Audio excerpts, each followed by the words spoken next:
Hi hello friends, എല്ലാ കൂട്ടുകാർക്കും പുതിയൊരു റിവ്യൂയിലേക്ക് സ്വാഗതം.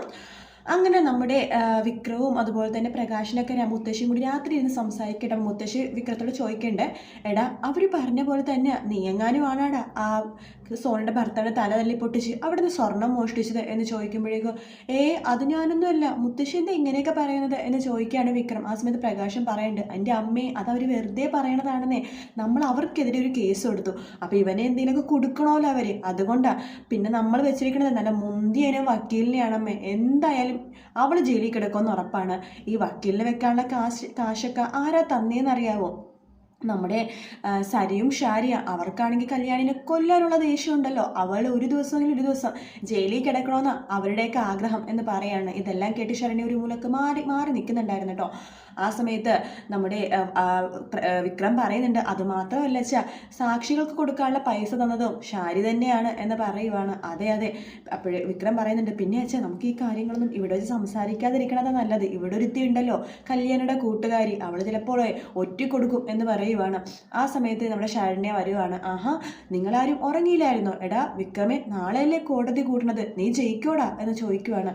അതെന്തിനാ നീ അറിയണത്, നീയൊക്കെ കല്യാണിയുടെ സൈഡല്ലേ എന്ന് പറയുവാണ് വിക്രം. ആ സമയത്ത് ശരണ്യ പറയുന്നുണ്ട്, അയ്യോ ഞാനോ? എടാ നീ എൻ്റെ ഭർത്താവല്ലേടാ, എനിക്ക് നീ കഴിഞ്ഞിട്ടേ ഉള്ളൂ വേറെ ആരും, നീ ജയിക്കണമെന്ന് എൻ്റെ ആഗ്രഹം എന്ന് പറയാണ്. കല്യാണി ഒരു ദിവസം ജയിലിൽ കിടക്കണ്ട, അതിനെന്താ കുഴപ്പം എന്നൊക്കെ പറഞ്ഞ് പുച്ഛിച്ചിട്ട് നമ്മുടെ ശരണ്യ അവിടെ നിന്ന് പോകുവാണ്. ശരണ്യയുടെ മനസ്സിൽ വിചാരിക്കുകയാണ്, എടാ നാളെ നീ അനുഭവിക്കോടാ എന്നൊക്കെ പറഞ്ഞിട്ട് ശരണ്യ അവിടെ നിന്ന് പോകുക കേട്ടോ. ശരണ്യ പോയിക്കുമ്പോൾ മുത്തശ്ശി വിക്രത്തോട് പറയുന്നുണ്ട്, എടാ അവൾ ഈ പറഞ്ഞതൊക്കെ ആത്മാർത്ഥമായിട്ടാണോടാ മോനെ എന്ന് ചോദിക്കുമ്പോൾ പ്രകാശം പറയുന്നുണ്ട്, എവിടെന്ന് അവൾ വെറുതെ പറയാമേ, അവൾ മനസ്സിൽ സന്തോഷിക്കായിരിക്കും നാളെ ഇവൻ തോറ്റിട്ട് ജയിലിൽ പോകുമെന്ന് ആലോചിച്ചിട്ട് എന്നൊക്കെ പറയാണ്. അതിനുശേഷം കാണിക്കുന്നത് രാവിലെ ആട്ടോ. രാവിലെ തന്നെ നമ്മുടെ ദീപ ആകെ വിഷമിച്ചിരിക്കുകയാണ്. അമ്പലത്തിലൊക്കെ പോയിട്ട് കല്യാണിയും കിരണും കോടതി പോകാൻ വേണ്ടി റെഡിയായിട്ട് വരുന്നുണ്ട്. അപ്പോൾ കിരൺ ചോദിക്കണ്ട, അമ്മ രാവിലെ അമ്പലത്തിലേക്ക് പോയി വന്നായിരുന്നോ? അതേ മോനെ, അമ്മ അമ്പലത്തിൽ പോയിട്ട് എന്താ പ്രാർത്ഥിച്ചത്? അമ്മയുടെ മക്കൾ തമ്മിൽ യുദ്ധം നടക്കാൻ പോണ കോടതിയിൽ, പിന്നെ അമ്മയുടെ ഭർത്താവും ഉണ്ട് എന്ന് പറയുമ്പോൾ അമ്മ ആർക്ക് വേണ്ടിയിട്ട് അമ്മ പ്രാർത്ഥിച്ചെന്ന് ചോദിക്കുമ്പോൾ കല്യാണി പറയുന്നുണ്ട്, അത് കിരണേട്ടൻ എന്ത് ചോദ്യം അമ്മയോട് ചോദിക്കണത്? അമ്മ എനിക്ക് വേണ്ടിയിട്ടേ പ്രാർത്ഥിക്കുള്ളൂ എന്ന് പറയണം. അമ്മക്കിപ്പോൾ രണ്ട് മക്കളല്ലേ ഉള്ളൂ എന്ന് പറയുമ്പോൾ ദീപ പറയുന്നുണ്ട്, അതേ മോനെ, എനിക്ക് 2 മക്കളേ ഉള്ളൂ, കാദംബരിയും കല്യാണി മോളും. ആ വിക്രം എന്ന് പറഞ്ഞവനെ ഞാൻ എപ്പോഴേ ഉപേക്ഷിച്ചതാണ് എന്ന് പറയുവാണ്. ആ സമയത്ത് കല്യാണി പറയുന്നുണ്ട്, വിക്രത്തിനെ മാത്രമല്ല അവൻ്റെ അച്ഛൻ പ്രകാശിനെ അതെന്ന് പറയുമ്പോൾ കിരൺ പറയണ്ട, എന്തൊക്കെ പറഞ്ഞാലും അമ്മയുടെ ഭർത്താവല്ലേമേ, അമ്മ പ്രസവിച്ച മോൻ തന്നെയല്ലേ വിക്രം, അവൻ എന്ത് തെറ്റ് ചെയ്താലും അമ്മമാർക്ക് അവരെ ശപിക്കാനോ തള്ളിക്കളയാനോ പറ്റില്ലല്ലോ എന്ന് പറയുമ്പോൾ ദീപ പറയുന്നുണ്ട്, അതൊക്കെ വെറും തെറ്റിദ്ധാരണയാണ് മോനെ. ശരണ്യയുടെ കഥ അറിഞ്ഞപ്പോൾ എനിക്ക് അവനോട് അത്ര ദേഷ്യമുണ്ട്, ഇങ്ങനെയൊക്കെ മക്കളുണ്ടാവുന്നതിനേക്കാളും മക്കളില്ലാതിരിക്കണേ നല്ലത്. അതുകൊണ്ട് കല്യാണി മോള് ജയിക്കണത് തന്നെയാണ് എൻ്റെ പ്രാർത്ഥന. പക്ഷേ ആകെ ഒരു പേടിയുള്ളൂ, മോൾക്കൊരു നല്ല വക്കീലിനെ വെക്കായിരുന്നു എന്ന് പറയുമ്പോൾ കിരൺ പറയുന്നുണ്ട്, അതിനാണ് ഇവൾക്ക് പറഞ്ഞതാണമ്മേ, ഇവള് കേൾക്കണ്ടേ, മോളെങ്ങാനും തോറ്റുപോയി കഴിഞ്ഞാലോ എന്ന് ചോദിക്കുമ്പോൾ കല്യാണി പറയണ്ട, ഇല്ലമ്മേ ഞാൻ തോൽക്കില്ല, എനിക്ക് വിശ്വാസമുണ്ട്, അമ്മയുടെ പ്രാർത്ഥന ഉണ്ടായാൽ മതി എന്നൊക്കെ പറഞ്ഞിട്ട് അവരവിടെ നിന്ന് ഇറങ്ങും കേട്ടോ. ആ സമയത്ത് ഇത് കണ്ടുകൊണ്ട് സരയും ഷാരിയും കൂടി മുമ്മറത്തേക്ക് വരുന്നുണ്ട്. തേടി അവൾ തോക്കാൻ വേണ്ടി പോകുക എന്നൊക്കെ പറഞ്ഞ് ചിരിക്കുകയാണ്. സരയു പറയണ്ട, അമ്മേ ഞങ്ങൾക്ക് കൂടെ അത് കാണാൻ പോയാലോ? വേണ്ട മോളെ, നമ്മളിതിൻ്റെ പുറകിലുണ്ടെന്ന് ആരും അറിയരുത് എന്ന് പറയുവാണ്. നമുക്ക് ഇവിടെ നിന്ന് കാഴ്ചക്കാരായിട്ട് വെറുതെ ഇരിക്കാം, ന്യൂസുകൾ ചെവിയിൽ അപ്പം എത്തുമല്ലോ, അത് കേട്ട് നമുക്ക് ആസ്വദിക്കാം, നമ്മളിതിൻ്റെ പുറകിലുണ്ടെന്ന് ആരും അറിയരുത് എന്നൊക്കെ പറയുവാണ്. അങ്ങനെ കിരണും കല്യാണിയും കൂടി വണ്ടി കയറി കോടതിയിലേക്ക് പോകുക കേട്ടോ. അങ്ങനെ വണ്ടിയിൽ വെച്ച് കിരൺ പറയണ്ട് കല്യാണി, താൻ ചെയ്യണത് കുറച്ച് സാഹസമാണ്, ഓവർ കോൺഫിഡൻസ് ആണ്, ഇത്ര ആത്മവിശ്വാസമൊന്നും നല്ലതല്ല കല്യാണി, ഒരു വക്കീലിനെ വെക്കാമെന്ന് ഞാൻ ഇപ്പോഴും പറയുള്ളൂ. വേണ്ട കിരണേട്ടാ, ഞാൻ പറഞ്ഞല്ലോ ശരിയാണ്, ഓവർ കോൺഫിഡൻസ് ആണ്, ചിലപ്പോൾ ഞാൻ ജയിലിൽ പോവേണ്ടി വരുമായിരിക്കും, എല്ലാം ഉദ്ദേശിച്ചിട്ടുണ്ട് കിരണേട്ടാ.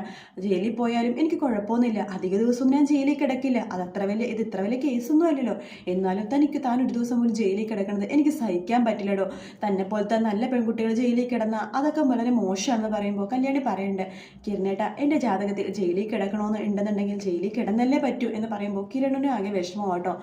അങ്ങനെ നമ്മുടെ കോടതിയിലാണെങ്കിൽ വിക്രവും പ്രകാശനും നേരത്തെ എത്തുന്നുണ്ട്. വക്കീൽ എത്തിയാലോ അല്ലേ, എതിർഭാഗം വക്കീൽ എത്തിയോ വക്കീലേ എന്ന് പ്രകാശൻ ചോദിക്കുമ്പോൾ ഇതുവരെ ഇല്ല, പക്ഷെ ആ സ്വാമിനാഥൻ വക്കീലുണ്ട്, അവരുടെ കുടുംബ വക്കീലേ, ആളും ഇടുക്കനൊക്കെയാണ്, പക്ഷെ എന്നെയായിട്ട് ഏറ്റുമുട്ടാൻ അയാൾക്ക് പറ്റില്ല.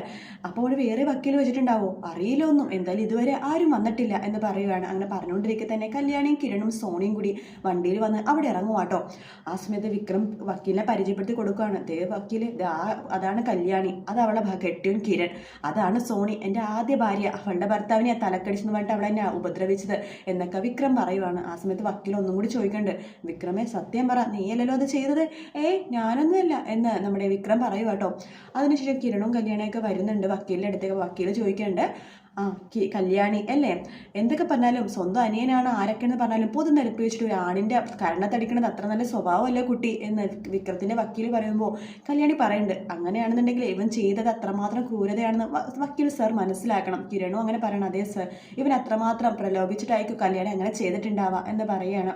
ആ സമയത്ത് വക്കീൽ പറയുന്നുണ്ട്, എന്തായാലും മോളുടെ വക്കീലിനെ ഞാൻ കണ്ടു, സ്വാമിനാഥൻ, അയാളെക്കാളും നല്ല വക്കീലിൽ നിന്ന് മോൾക്ക് കിട്ടിയില്ലേ എന്ന് ചോദിക്കുകയാണ്.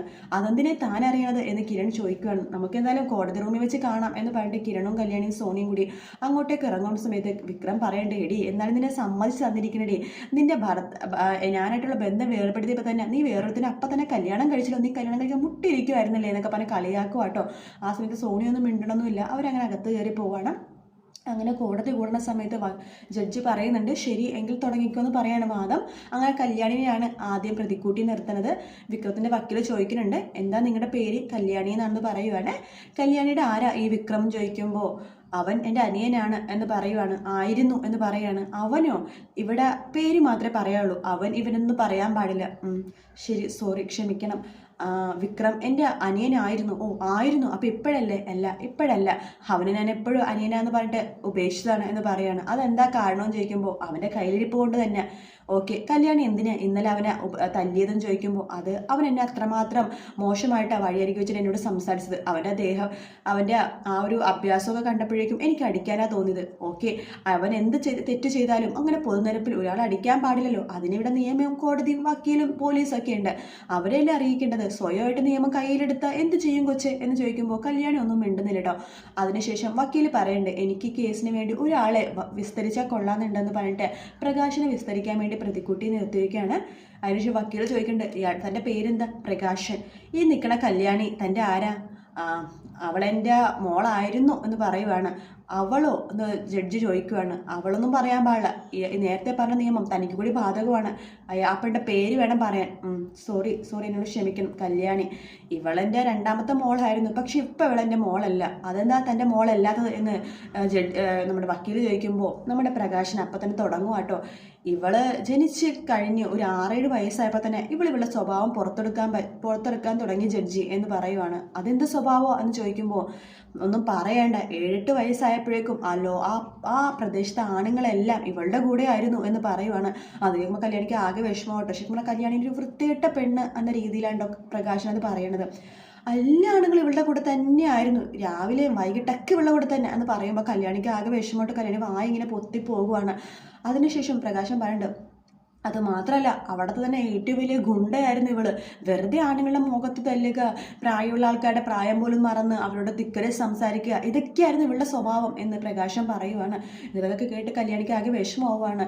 അതിനുശേഷം പ്രകാശൻ ജഡ്ജിയുടെ മുഖത്തോക്കി പറയുന്നുണ്ട്, ഇത്രയും സ്വഭാവ ദൂഷ്യമുള്ള പെണ്ണിനെ ഞാൻ എൻ്റെ ജീവിതത്തിൽ കണ്ടിട്ടില്ല, അത്ര വൃത്തികെട്ട പെണ്ണാണ്, അതുകൊണ്ട് ഞാൻ ഇവളെ ചെറുപ്പത്തിൽ ഉപേക്ഷിച്ച് കളഞ്ഞതാണ് യുവർ ഓണർ എന്ന് പറയുവാണ്. ഇത് കേൾക്കണ കല്യാണിക്ക് ആകെ വിഷമം കൊണ്ട് കോടതിയുടെ മുമ്പിൽ ഒച്ചത്തിൽ പറയാനില്ല, ഇയാൾ പറയണതൊക്കെ കള്ളമാണ് എന്നിങ്ങനെ ഒച്ചത്തിൽ വിളിച്ച് പറയാട്ടോ. ആ ഒരു ഭാഗത്തോടെ എപ്പിസോഡ് തീരുന്നത്. വീഡിയോ ഇഷ്ടപ്പെട്ടെങ്കിൽ ലൈക്ക് ചെയ്യുക, സബ്സ്ക്രൈബ് ചെയ്യുക, കമൻറ്റ് ചെയ്യുക. മറ്റൊരു വീഡിയോ ആയിട്ട് വീണ്ടും കാണാം. Take care, bye bye.